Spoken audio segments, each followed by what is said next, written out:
आज हम गीता अध्याय चतुर्दश का श्लोक नंबर 8 प्रारंभ करते हैं। तमस त्वज्ञानजं विद्धि मोहनम सर्वदेहिनां प्रमादालस्य निद्राभिस तन्निबध्नाति भारत।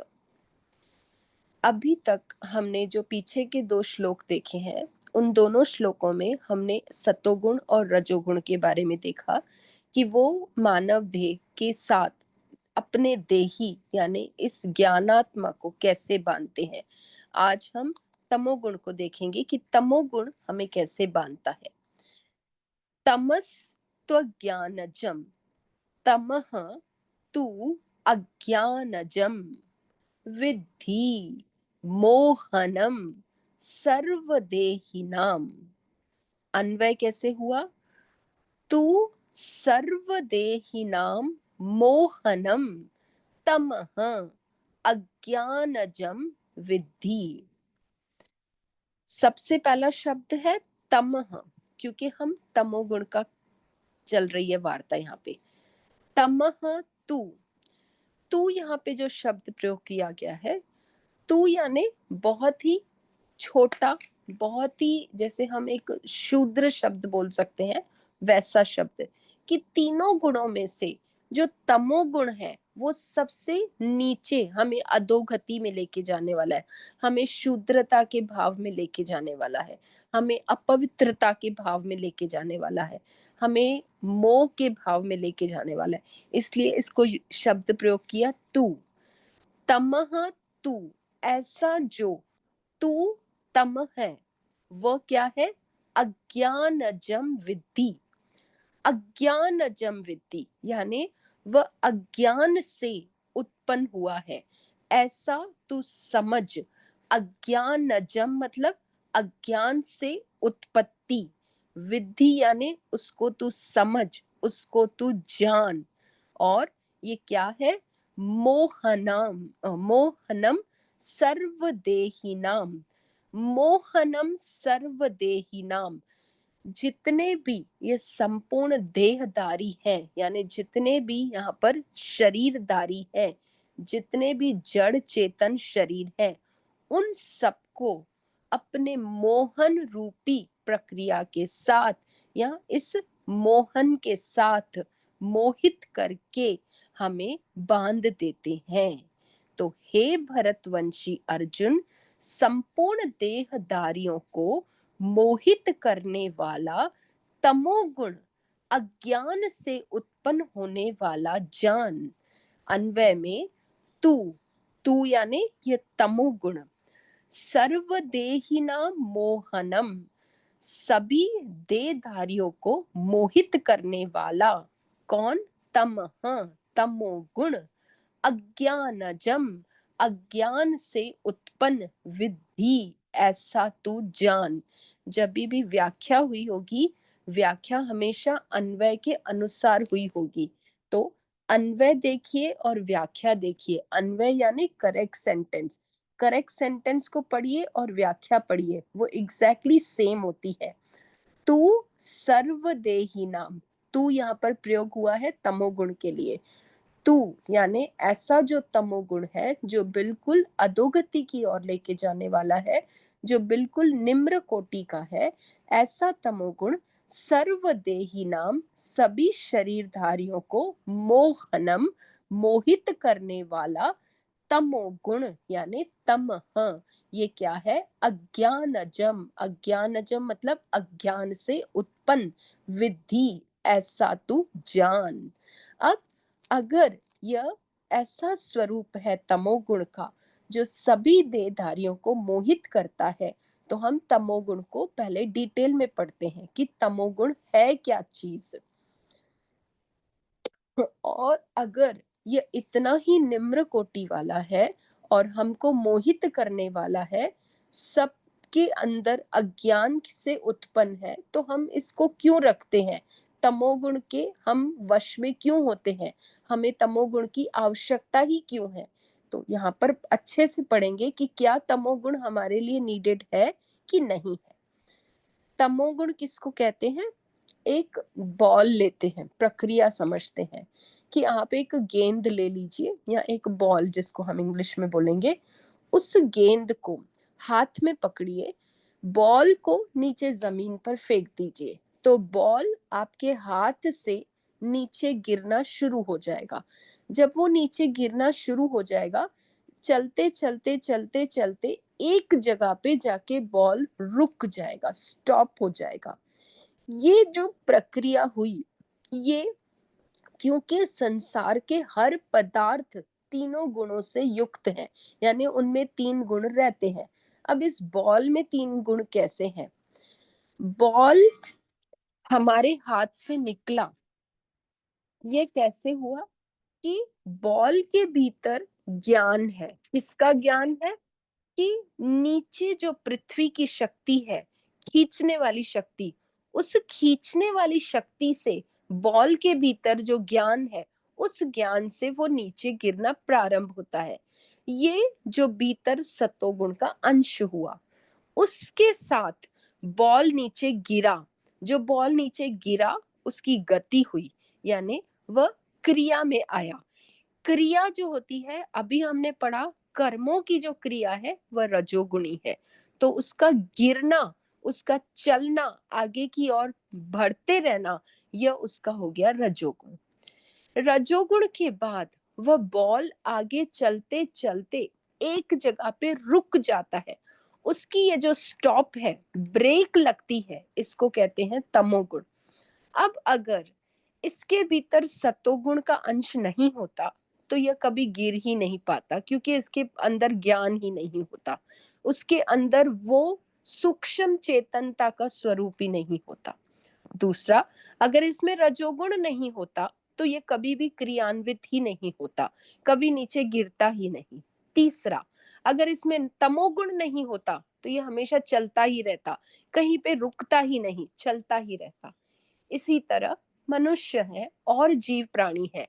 अगर हम में ये तीनों गुण नहीं होंगे, तो हम तमोगुण नहीं होगा, तो हम सारा दिन काम ही करते रहेंगे। सारा दिन काम करेंगे, हमारे शरीर में रेस्ट होगी ही नहीं, तो सारा शरीर कैसे चल सकेगा? शरीर जल्दी थक जाएगा, जल्दी मृत्यु हो सकती है, क्योंकि इस शरीर को कहीं ना कहीं पुष्ट होने के लिए, भीतर से एनर्जी वापस से क्रिएट करने के लिए रेस्ट बहुत जरूरी है। तो तमोगुण उतना ही हमारे जीवन के लिए आवश्यक है, जितना कि सतोगुण आवश्यक है, जितना कि रजोगुण आवश्यक है। तो तीनों ही गुण अपने अपने अंदर आवश्यकता के साथ हमें नीडेड है। तो ऐसा हम नहीं बोल सकते कि हम तमोगुण के बिना जीना शुरू कर दें, नहीं।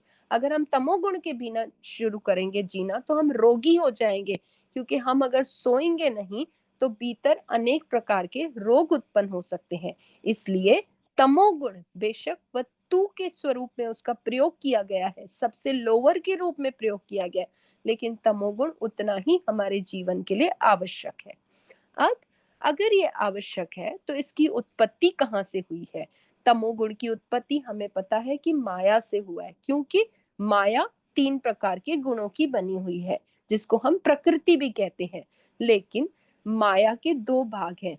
जो समिष्टि में प्रकृति है, उसको हम माया बोलते हैं, और जो व्यष्टि की प्रकृति है, उसको हम अविद्या कहते हैं। मैं फिर से रिपीट करती हूँ। सबसे पहले परम पुरुष उत्पन्न हुए, परम पुरुष से प्रकृति उत्पन्न होती है। प्रकृति के दो भाग होते हैं, एक होती है माया, दूसरी होती है अविद्या।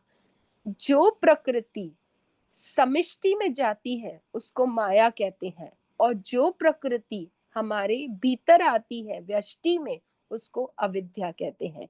इसलिए तमोगुण को अविद्या जन्य कहा। अज्ञानजम, अज्ञान से उत्पन्न। तो अज्ञान से उत्पन्न का मतलब क्या हुआ?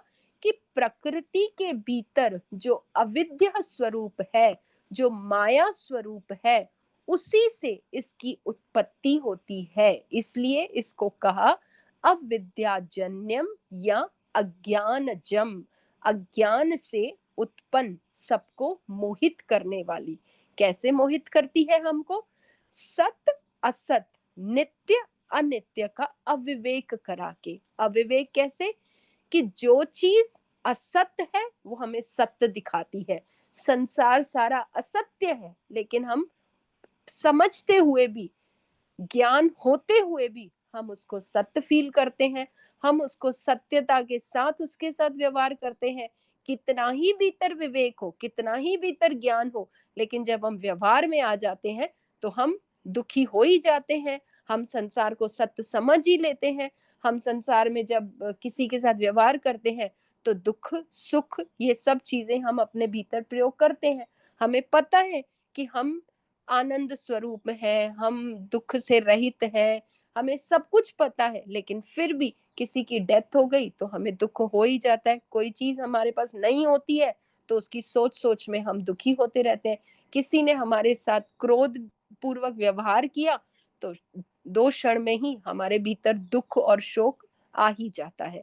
तो न चाहते हुए भी, समझते हुए भी हम अविवेक के तरह वैसा बर्ताव कर लेते हैं और इस संसार को सत्य मानने लगते हैं। सत्य के साथ इसको समझते हुए हम अविवेक पूर्वक बर्ताव करते हैं। ऐसा क्यों?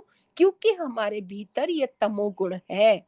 ऐसा कोई नहीं बोल सकता कि मैं तमोगुण से मुक्त हूं, नहीं, सबके भीतर ये अविद्याजन्य तमोगुण है और यह हमको अविवेक के साथ संसार को असत्य होते हुए भी हमें सत्य की प्रतीति कराता है, अनित्य होते हुए भी नित्य की प्रतीति कराता है। नहीं तो किसी की डेथ हो जाए तो संसार को पता है कि भाई मरना है ही है, लेकिन फिर भी रोते हैं। अरे जब पता ही है कि ये शरीर जाने वाला है तो फिर किस लिए रोना? किस लिए हम समझते हैं कि ये अनित्य नित्य? हमें पता तो है ही कि ये अनित्य है, लेकिन फिर भी हम उसके साथ अपने आप को जुड़ाव कर देते हैं। तो ऐसी जो धारणा हमारे भीतर बनी हुई है कि हम असत्य को सत्य देखते हैं, अनित्य को नित्य देखते हैं, यही हमारे भीतर अविवेक है और इसी को ही पशु ज्ञान कहते हैं। पशुओं की तरह जो भीतर ये ज्ञान होता है कि पशु की तरह उठना, पशु की तरह सिर्फ खाना पीना और पशु की तरह सो जाना, इन सब चीजों की जो क्रियाएं हैं, इन सभी को पशु जीवन कहते हैं। तो पशु जीवन तमोगुण का जीवन होता है। और अगर हम मानव देव में हैं तो हमको इस तमोगुण से सीखना है कि हमको एक स्टेप ऊपर उठना है। हमें पशु जीवन छोड़ के एक स्टेप ऊपर उठना है और वो क्या है? साधना। हमारे जीवन का परम लक्ष्य साधना है। बाकी जितना भी हम कर रहे हैं वो सारा पशु जीवन के जैसे है। सोना, उठना, खाना पीना, रिप्रोड्यूस करना, पैसे कमाना इत्यादि। पैसे कमाना संसार, पशु क्या करता है? बाहर जाता है, अपना पेट भरता है। तो इस तरह से अगर हम भी वही कार्य करते रहें तो हम में और पशु में कोई भी डिफरेंस नहीं है। अपने आप को उठाना है और साधना के पथ पर चलकर अपने उस परमात्मा की प्राप्ति जो मनुष्य का लक्ष्य है, साध्य है, उसको प्राप्त करना है, अपनी मानवता को पूर्ण करना है। तो यह हो गया तमोगुण। तो तमोगुण क्या है? तमस तू अज्ञानजम। तम जो है, तू, तू स्वरूप है, निम्र कोटि वाला है, अज्ञानजम अज्ञान से उत्पन्न, विद्धि ऐसा तू समझ, मोहनम सबको मोहित करने वाला, सबको अपने मोह के पाश में बांधने वाला, सर्वदेही नाम सर्व देहदारियों के भीतर ये मोह को उत्पन्न करता है। ये मोह क्या है? ये मोह ही अज्ञान है। हमने अविद्या पढ़ा हुआ है। अविद्या के 5 स्तर होते हैं। अविद्या, अस्मिता, राग, द्वेष, अभिनिवेश। हमने कई बार इसका अध्ययन किया है। तो अविद्या के 5 स्तर। अविद्या, अविद्या अभी हमने समझा, अविवेक, नित्य अनित्य को नित्य दिखाना, असत को सत्य दिखाना, ये हो गया अविद्या। अस्मिता, जो हमारे भीतर अपना भाव रहता है कि मैं हूं, मेरे अस्तित्व, कोई भी नहीं बोलता कि मैं आत्मा हूँ, सभी बोलते हैं कि मैं शरीर हूँ। ये क्यों? ऐसी जो धारणा है, चाहे हमें पता है कि मैं आत्मा हूँ, इतना हम ज्ञान पढ़ते हैं, समझते हैं, लेकिन हम कितनी देरी इसको फील कर पाते हैं कि मैं आत्मा हूँ? हम नहीं फील कर पाते हैं। हम क्या फील कर पाते हैं? कि मैं शरीर हूँ। ऐसी जो फीलिंग हमारे भीतर है कि मैं शरीर हूँ, इसको कहते हैं अस्मिता। क्योंकि हमने शरीर को अपना मान लिया है, शरीर के साथ हम जुड़ चुके हैं, शरीर के साथ हम तमोगुण युक्त मोहित हो चुके हैं। इसलिए हम कहते हैं कि मैं शरीर हूँ। ये अस्मिता का भाव। राग, अभी हमने पढ़ा, राग यानी अटैचमेंट, जुड़ जाना उसके साथ। तो पहले तो शरीर को अपना मानते हैं, फिर अपना मान के इसके साथ जुड़ जाते हैं कि शरीर छूटा तो मैं भी गया, मेरे शरीर से रिलेटेड जो चीजें छूटी तो मैं भी चला गया उनके साथ। तो इतनी हमारी राग हो जाती है उसके साथ। फिर उसके बाद अगर वो छूटना शुरू हो जाता है तो हमारे भीतर दुख आ जाता है, हमारे भीतर द्वेष आ जाता है, हमारे भीतर घृणा आ जाती है, हम बहुत तंग होना शुरू हो जाते हैं। ऐसा द्वेष पूरक हो गया।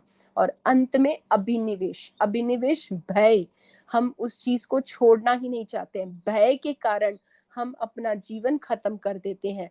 भय होता है कि जिसके साथ मेरा संबंध है वो मेरे से छूटना शुरू हो जाएगा, और उस छूटने के चक्कर में ही हम उसकी चाकरी करते रहते हैं, हम उसके तरफ चलते रहते हैं, और जीवन ही हम उसके साथ खत्म कर देते हैं, सिर्फ हमारे भय के कारण कि ये छूट जाएगा मेरे साथ तो मेरा क्या होगा, संसार मुझे क्या बोलेगा, कैसे होगा, किस तरह, अनगिनत विचारों में पड़े रहते हैं। न चाहते हुए भी हम उन्हीं के साथ अपना जीवन व्यर्थ करते रहते हैं। तो अभिनिवेश मृत्यु का भय बोल सकते हैं, संबंधियों के शरीर छूटने का भय बोल सकते हैं, अपना शरीर छूटने का भय बोल सकते हैं। तो भीतर जो ये भय है इसी को कहेंगे अभिनिवेश। तो ये 5 स्तर हैं अविद्या की। अब आगे चलते हैं। प्रमादालस्य निद्राभिस तन्निबध्नाति भारत। अब इस तमोगुण के अपने गुण क्या हैं जिससे यह उस पाश की रस्सी को लेके हमें बांधता है, क्योंकि इसके पास अपना कुछ होना चाहिए जिससे यह हमें बांधेगा। अभी तक हमने पढ़ा इसकी उत्पत्ति, उत्पत्ति थी इसका अज्ञान, अज्ञान से यह उत्पन्न कर होके मोहन प्रयोग करता है, यानी सबको मोहित करता है। और फिर मोहित करने के बाद अपने ये 3 पाश यूज करता है। कौन से? प्रमाद, आलस्य और निद्रा। और इन तीनों में ही जीव को लगा के रखता है। प्रमाद किसको कहेंगे? व्यर्थ चेष्टा। व्यर्थ चेष्टा यानी बिना वजह से, कोई जरूरत नहीं वो काम करते रहना, अपने इंद्रियों को भटकाते रहना, अपने अंतःकरण को भटकाते रहना। 2 प्रकार का है, जो काम करने वाला है वो न करना, और जो नहीं करने वाला काम वो करते रहना। जैसे आम लोग हमने देखा है, नई जरूरत है, छोटे बच्चे ही होते, मोबाइल उठा के चलाते रहेंगे, बिना वजह के, काम नहीं कुछ नहीं, मोबाइल उठा के सारा दिन पड़े रहेंगे। विंडो शॉपिंग, कोई काम नहीं है, चल चक्कर लगा के आते हैं, घूम के आते हैं। अननेसेसरी फालतू चीजें, जुआ खेलना, ताश खेलना, वीडियो देखना, सिनेमा देखना, इधर उधर घूमने जाना, आज पेरिस चलते हैं, आज इधर चलते हैं, उधर चलते हैं। अरे इन सब चीजों से मिलना क्या है? वो समय अपने साधना पे हमें लगाना चाहिए। इन सब चीजों से मिलने कुछ भी नहीं वाला है।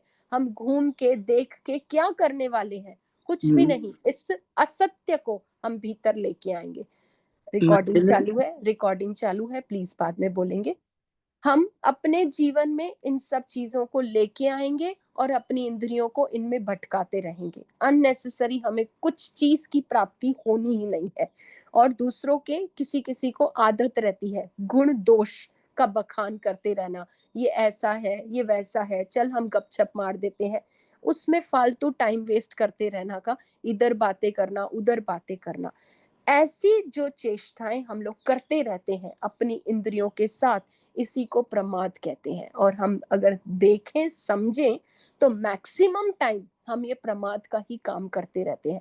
आवश्यक काम जो है, जो हमको मानव देह में बैठ के करना है, उसको तो हम करते नहीं है, और ये फालतू चेष्टाओं में अपने इंद्रियों को गोचर करते रहते हैं, इंद्रियों को भटकाते रहते हैं।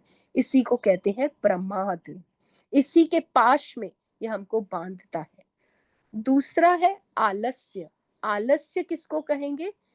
कर्तव्य कर्म अप्रवृत्ति रूप, यानी जो मेरा कर्तव्य है वो मैं करता हूं, ऐसी बात नहीं नहीं करता, लेकिन अप्रवृत्ति रूप से, मतलब उसको मैं उतनी फुर्ती के साथ नहीं करता जितना मुझे फुर्ती के साथ करना चाहिए। मम्मी ने बोला ये काम करो, अभी तो हो नहीं रहा है पर मैं फिर भी करता हूँ। दीदी ने बोला है पढ़ना है, चलो ठीक है पढ़ता हूँ, अब पढ़ना भी ज़रूरी है। दीदी ने बोला रट्टा मारना है, थोड़ा-थोड़ा रट्टा भी मारता हूँ। भीतर वो धृति का भाव नहीं है, भीतर वो उत्साह नहीं है काम करने का, आलसी। तो स्वामी जी कितनी बार अपने सत्संग में बताते हैं, पृथ्वी को कोई पापी प्राणी उतना दुख नहीं देता जितना आलसी प्राणी देता है, क्योंकि जो आलसी होता है, पापी कैसे, वो अपने जन्मों से उसने अनगिनत पाप किए हैं, लेकिन जो आलसी प्राणी है वो जानते हुए भी, समझते हुए भी, फिर भी भीतर इस आलस को पकड़ के अपना जीवन व्यर्थ करता रहता है, उसकी सारी चेष्टाएं व्यर्थ होती हैं, उसका सारा जीवन ही व्यर्थ होता है, और वह महान बोझ के समान है इस पृथ्वी पर, अगर आलस पूर्वक अपना काम करता है। इसलिए जब तक हम रोगग्रस्त नहीं है, क्योंकि रोग अगर हमारे भीतर आ जाए तो उसमें हम काम नहीं कर सकते, पर बिना रोग के कभी हमको आलस नहीं करना चाहिए। सदा अपनी फुर्ती के साथ अपने अंदर उस विवेक पूर्वक को जगाते हुए ज्ञान के साथ सदा ही हमें आलस को त्याग कर काम करते रहना चाहिए। जितने भी योगी हैं अभी हम देख रहे हैं कि वे सब कैसे अपने आलस को त्यागते हुए फुर्ती के साथ सारे काम करते रहते हैं, और ये उनका सतोगुण का प्रकाश है। जिसके भीतर भी सतोगुण होगा वो कभी बैठ नहीं सकेगा, वह सदा ही अपने उस सतोगुण के प्रकाश में सारा दिन अपने जीवन को किसी न किसी लोक कल्याण के कार्य में लगा के रखता रहेगा। तो ये आलस्य है कि आलस्य से ये हमको तमोगुण बांधता है। और अंतिम है निद्रा। अब निद्रा जो है इसको भी हम और अच्छे से समझेंगे, इसको मैं कल लूंगी आपको, क्योंकि एट अ टाइम इतना सुनना किसी के बुद्धि के लिए नहीं होता है, क्योंकि बुद्धि ज्यादा से ज्यादा 40 मिनट से 45 मिनट किसी भी चीज को ग्रहण कर सकती है। उससे ज्यादा अगर हम उसको बोलेंगे ग्रहण करने को तो बुद्धि ग्रहण करती है लेकिन पॉइंट्स मिस करती है। इसलिए इस निद्रा को मैं पूरा अच्छे से एक्सप्लेन करूंगी कि निद्रा हमारे लिए कैसे जरूरी है, और निद्रा कितने प्रकार की होती है, और यह निद्रा का पाश क्या होता है। तो निद्रा को हम कल लेंगे, आज हम इतना ही रखते हैं कि प्रमाद और आलस्य और निद्रा ये तीन पाशों में ये हमको बांध देता है। किसको? इस देह, देही नाम देहे में, यानी देह शरीर के साथ इस हमारी जीवात्मा को, क्योंकि हमारा स्वरूप आत्मा है, आत्मा को शरीर के साथ बांधने से ही हम जीव बन जाते हैं। नहीं तो हम परमात्मा का ही स्वरूप थे, हमारे अंदर वही गुण थे जो परमात्मा के हैं, लेकिन क्योंकि हमने अपना संबंध शरीर के साथ जोड़ दिया, हम भी उसी के साथ शरीर की तरह अनित्य हो गए, शरीर की तरह हम भी जड़ हो गए, शरीर की तरह हम भी आलसी बनते गए। जो जो शरीर के विकार है वो सब हमने अपने अंदर ले लिए, हम भी विकारी होते चले गए। तो जिसने अपनी आत्मा को शरीर के साथ बांध लिया, वो शरीर के सारे विकार, शरीर के सारे गुण उसने अपने भीतर ले लिए, इसलिए वो उसके पाश में बंध जाता है, और तभी उसको जीव कहा जाता है। तो अपने भीतर इस जीवात्मा के भाव को खत्म करना है और अपने को चेतन के भाव में लेके आना है। जितना जितना हम अभ्यास करेंगे, हमारा ये जीव चेतन की ग्रंथि जो है ये ब्रेक होती जाएगी। तो आज हम इतना ही रखते हैं। ओम नमो नारायण।